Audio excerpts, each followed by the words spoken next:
Ko e lotu whakaaho ki ha whakalotolahi mo ha whakatua melie pe me he wholofola.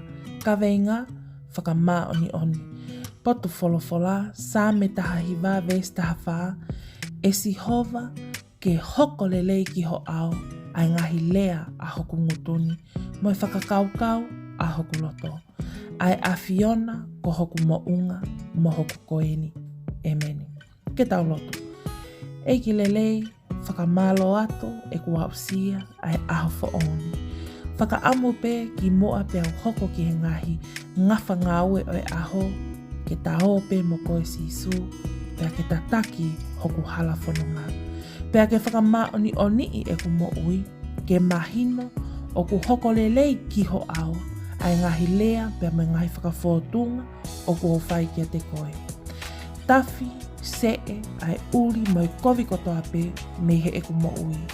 Whai mua he a Fiona hoku whakakaukau i, hoku tataki, hoku whakamama, hoku whakahauwhi, pea me he oi ai whiri.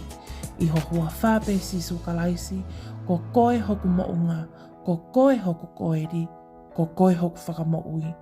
Emeni. Whakamalo atu kia te koe, o ku ke kaumai ke talotu huwhia he howani, eiki, whai tāpoi kina ai kaunanga, pe tamai o eiki o kune o ngona ai lotuni. Ke pehepe foki e mau kau whakataha, ke whakamā oni e mau ngahi whakawhiangai, mo e mau ngahi mo ui. Lotu mau pe ki he eiki, whainga māli e kotoa pe ho mo ui, pea e whakaai he eiki ho ngahi whia mao.